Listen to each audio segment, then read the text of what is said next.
Welcome in. We have an incredibly dense and, frankly, rewarding stack of sources to get through today. We really do. We spend a lot of time on this show looking at abstract ideas that could potentially change the world. But today, we are looking at how an entire continent actually attempts to execute those ideas on the ground. Right. So we have a fascinating mission for today's deep dive. We are unpacking a massive stack of documents centered entirely around the 39th African Union Summit. And the preceding Science, Technology, and Innovation Week. Exactly, the STI week. Yeah. Both of these massive convening events took place in Addis Ababa in February 2026. It is a formidable amount of reading, to say the least. Yeah. We're pulling from official African Union communiques, a selection of very sharp independent geopolitical analyses from various think tanks, and to top it off, a remarkably bold proposal submitted on the margins of the summit by the Center for Artificial Intelligence and Sustainable Development. The CAISD. And I want to connect this directly to you, the listener. We are framing this not just as a dry political recap of a bureaucratic summit. Think of this deep dive as a masterclass in how massive organizations try to bridge that really daunting gap between grand ambition and actual boots-on-the-ground reality. Yeah, the implementation gap. Exactly. I mean, if you have ever wondered how a union of 55 distinct member states plans to leapfrog into the future using artificial intelligence, all while juggling immense geopolitical pressure and funding gaps, this one is absolutely for you. It serves as a perfect case study in the friction between visionary policymaking and the gravity of real-world implementation. Yeah. The sheer scale of what the African Union is attempting with Agenda 2063. Which is their 50-year master plan for transforming Africa into a global powerhouse. Right, it's unprecedented. And the 2026 summit serves as a critical temperature check on whether that plan is actually working. Okay, let's unpack this. We have to start with the grand vision, which was the primary theme of this 39th AU summit. The official theme, plastered across all the communiques, was assuring sustainable water availability and safe sanitation systems to realize the goals of Agenda 2063. Quite a mouthful. It is. Now, on the surface, water and sanitation might sound like, I don't know, standard or legacy development goals.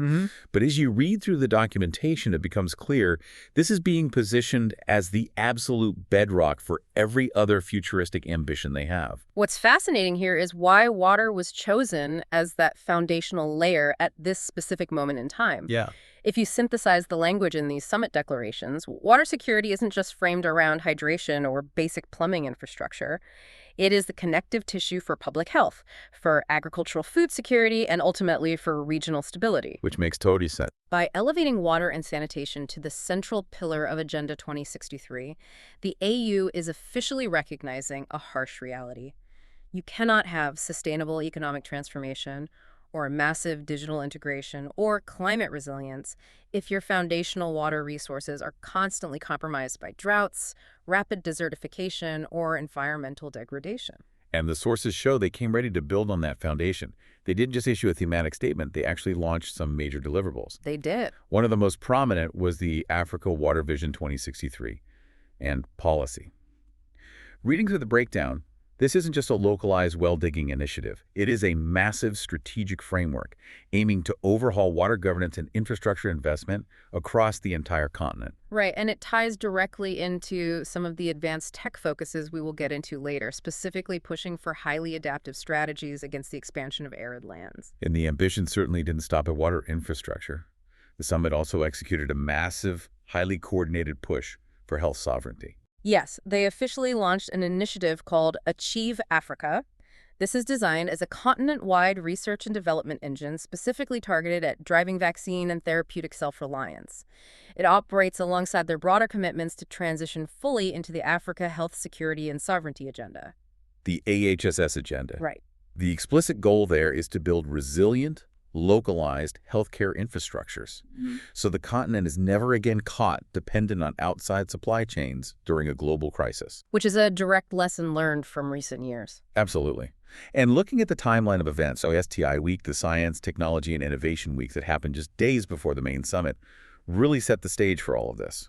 During STI Week, we saw the launch of the STISA 2034 implementation plan, the Africa EdTech 2030 vision, and a massive, aggressive push for cross-border technology transfer. The structural linkage between the STI Week and the main AU summit is critical to understand if we want to grasp how these policies are meant to function. The STI Week was essentially operating as the technical engine room for the high-level political goals of the summit. So while the politicians are talking, the scientists are working. Precisely. When the heads of state at the summit are talking broadly about water security, the scientists and engineers at the STI Week were there proposing very specific AI-enhanced predictive tools for drought mitigation. When the summit talks about health sovereignty and the need for local vaccine production, the STI Week is busy establishing the hard science systems, the intellectual property frameworks, and the regulatory harmonization required to actually manufacture and distribute those vaccines across borders. It is a highly integrated approach. And zooming out just a bit, we cannot ignore the economic integration piece of the puzzle. The summit put a huge emphasis on leveraging the African Continental Free Trade Area, the AFCFTA. Alongside the Comprehensive Africa Agriculture Development Program, or CANAP. Right. The push here is for modern agribusiness, precision farming, and scaling up climate-smart practices like the Great Green Wall. That massive anti-desertification project spanning the Sahel. Exactly. It really paints this incredibly cohesive vision of a prosperous, tightly integrated Africa. It is an undeniably spectacular vision. But, as anyone who has ever tried to coordinate a massive project knows, getting 55 sovereign nations to align on a 40-year futuristic master plan is monumentally difficult. Yeah, that's putting it mildly. The administrative gravity of actually executing Agenda 2063 is immense. The distance between a signed communique and an Addis Ababa conference hall and tangible, measurable results on the ground is vast. And that brings us directly to the assessments provided by the independent analysts who observed the summit. Which is the perfect pivot to our reality check. And just to be completely clear with you listening, we're putting our purely analytical hats on here. Absolutely. The independent geopolitical analysts in our stack of sources have some distinctly cautious and in some cases very sharp critiques of the summit's effectiveness. We aren't endorsing these critiques or taking a political side at all. We are simply laying out their arguments to give you the full 360-degree picture of what is happening in the source material. It is essential to understand that geopolitical friction to grasp the true context of these ambitious policies. We are just the messengers here. For instance, if we look at the analysis from the independent geopolitical researcher Essome, you find a very poignant, dual-sided assessment. Yeah, it was a fascinating read. Desire praised the summit on one hand, noting that it clearly revealed Africa's rising, undeniable leverage on the global stage. There were strong, unified decisions made regarding critical minerals, value chains, and AI roadmaps that the rest of the world truly has to pay attention to. However, Desire explicitly warned of what was termed persistent institutional fragility. And there is a staggering statistic buried in the sources regarding that fragility that will definitely stick with you. The budget numbers. Yes. According to Desire's financial analysis of the AU, member states are currently covering only 24% of the AU's regular budget. 24%. 24%. The analysts refer to this massive funding gap as the ultimate unfinished business. You simply cannot build a continent-wide, multi-billion-dollar water and health infrastructure network if you only have a quarter of the necessary funding coming from your own member states. It leaves the institution heavily reliant on external partners, which obviously complicates the whole concept of sovereignty. That 24% figure is the bottleneck for every single grand vision we just discussed. And it is exactly why the Institute for Foreign Affairs issued a very stark, almost blunt warning in their post-summit briefing documents. I remember that one. They argued that the credibility of the African Union moving forward now hinges entirely on what they call an implementation-first approach.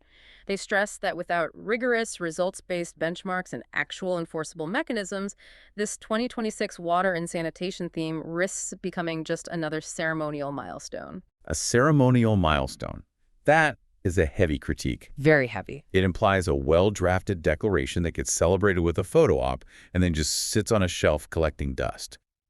And the picture gets even more complicated when we look at the clash between these long-term development goals and immediate geopolitical crises. Right, the immediate fires. Both DECO 39 and the Institute for Security Studies raise the same overarching critical question in their briefs.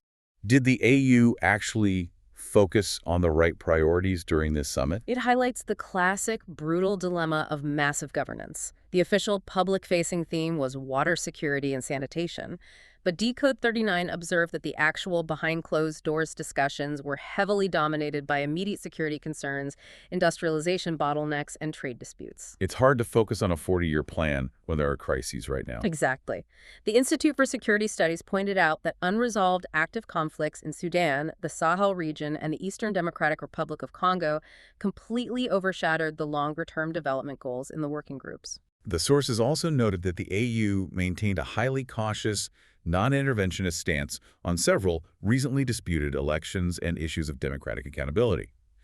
For many of the independent observers, this left the impression that core human security and governance issues were being sidelined in favor of keeping the peace among member states in the conference rooms. This raises an important question. How can an institution effectively execute a 40-year vision like Agenda 2063 when it is constantly forced to put out immediate, devastating geopolitical fires?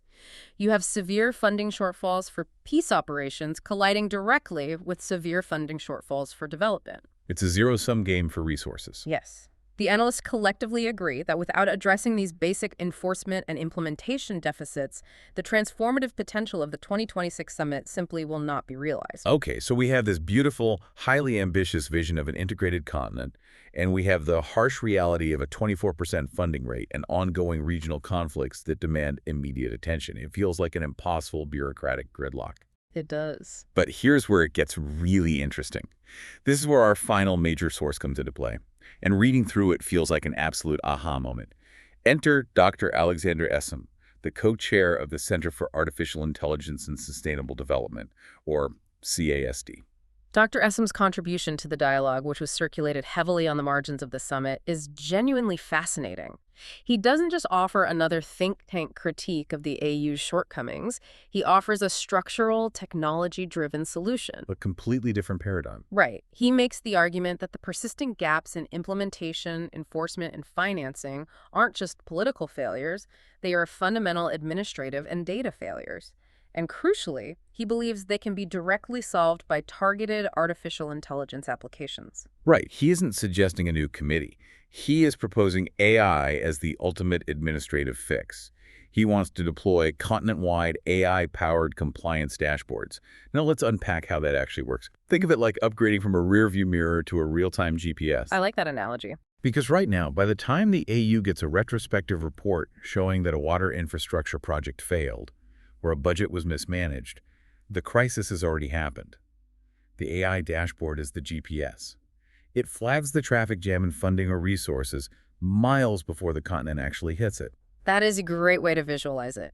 These secure data ecosystems would provide real-time tracking of summit commitments across all member states.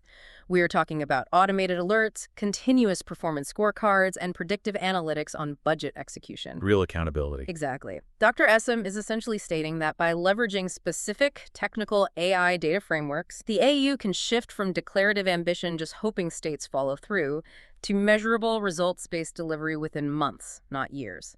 It completely rewires the accountability structure of the entire institution. But wait, looking at the NAISD proposal, I play devil's advocate here. We just established that the AU is struggling with a 24% budget contribution rate from its members. How does a financially strained organization realistically propose standardizing complex data ecosystems across 55 member states with vastly different technological infrastructures? How do they afford the AI silver bullet? That is the exact friction point Dr. Essome addresses. He argues that the AI isn't an added expense, it's the tool that fixes the revenue problem. Oh, interesting. By integrating AI forecasting models with the existing trade and agriculture platforms like the AFCFTA and Caterpie we mentioned earlier, governments can dramatically optimize what is called domestic resource mobilization. Okay, domestic resource mobilization. Let's break that down for a second for the listener. Essentially, it means using AI for highly advanced digitized tax administration to find massive bureaucratic efficiencies, close loopholes, and recover lost revenues that are currently slipping through the cracks of outdated national systems. And he also talks about using these AI models to simulate debt for climate and debt for health swaps. Yes, that's a massive component. For those newer to the finance side of this, that's essentially a deal where a global creditor forgives a portion of a developing nation's foreign debt And in exchange, that nation legally commits to investing those exact savings into local initiatives, like the Great Green Wall or the Achieve Africa vaccine infrastructure, right? That is the core mechanism. But historically, negotiating those swaps takes years of bureaucratic back and forth, auditing, and arguing over terms. What Dr. Essome is suggesting is that AI can model these incredibly complex macroeconomic scenarios instantly. It can show a creditor exactly how a country can trade its debt burden for verified investments in health or climate resilience. And because you have those AI compliance dashboards tracking the spending in real time, the creditor actually trusts that the money is going where it's supposed to go. Exactly the point.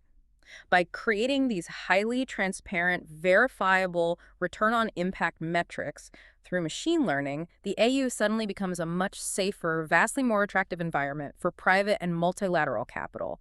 If global investors can look at a real-time, AI-verified dashboard of budget execution and localized impact, that 24% domestic funding gap can be closed much faster because the institutional trust is mathematically verified rather than just politically promised.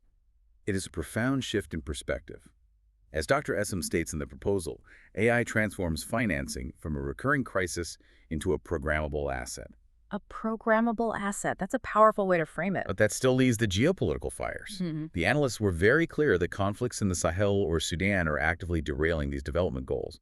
Does Sayan have an AI solution for peace and security, or is it just for spreadsheets? He does have a solution, and it connects beautifully back to the water and agriculture themes we started with. Dr. Essome strongly advocates for deploying HAISD-designed AI early warning systems. Okay, how do those work? These aren't just standard intelligence reports. These systems would fuse multiple massive data sets simultaneously. Live satellite imagery, real-time climate data, soil moisture sensors, historical weather patterns, and shifting socioeconomic indicators like local market food prices. So they're using environmental data to predict human conflicts before they happen. Yes.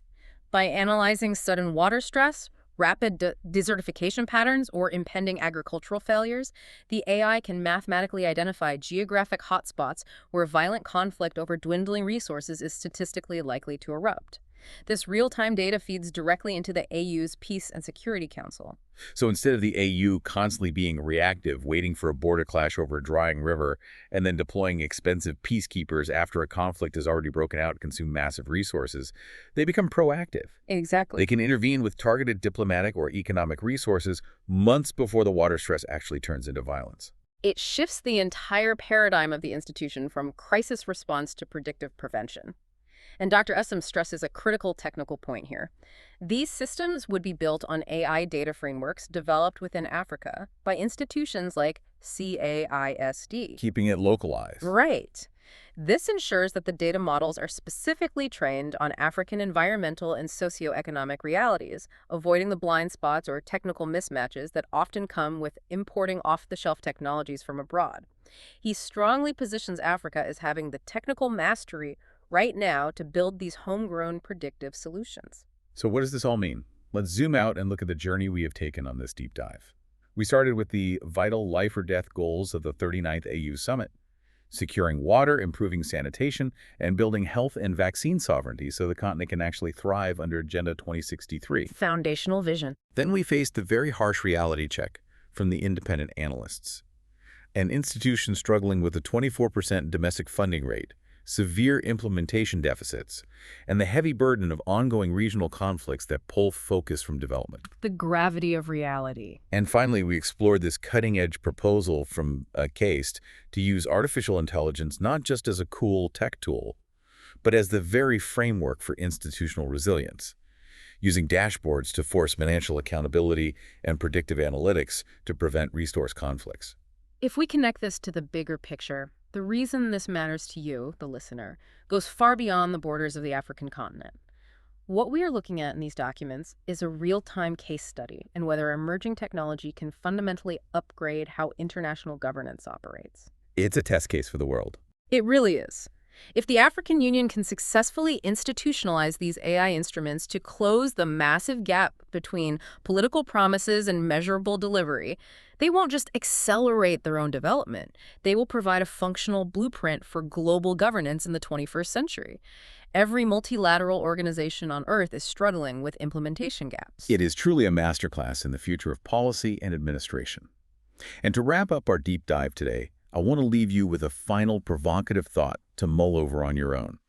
It builds right on what we just discussed regarding these tech solutions, but introduces a new angle we haven't touched on yet. Go for it. Dr. Essome is proposing these AI compliance dashboards and early warning systems to create transparent, objective data on budget execution and to predict conflicts. It is a brilliant administrative fix for a massive bureaucracy. But consider this. If an AI algorithm becomes the ultimate objective source of truth for a continent's political promises, what happens when the AI's data directly contradicts a sovereign nation's political narrative? Oh, that's a fascinating dilemma. Right. If a leader stands up at the next summit and claims their water infrastructure project is a massive success, but the AU's AI dashboard publicly flags it as a critical failure and pauses their funding, well, in an AI-empowered African Union, who ultimately holds the real power? Is it the elected heads of state or the AI data ecosystems that are grading their performance? That is a brilliant tension to consider as these massive data tracking technologies move from theory to reality across sovereign borders, the collision of data and politics. It certainly is something for all of us to think about. Thank you so much for joining us on this deep dive. We hope you found the journey through these sources as illuminating as we did, and we look forward to exploring the next big idea with you soon. Take care.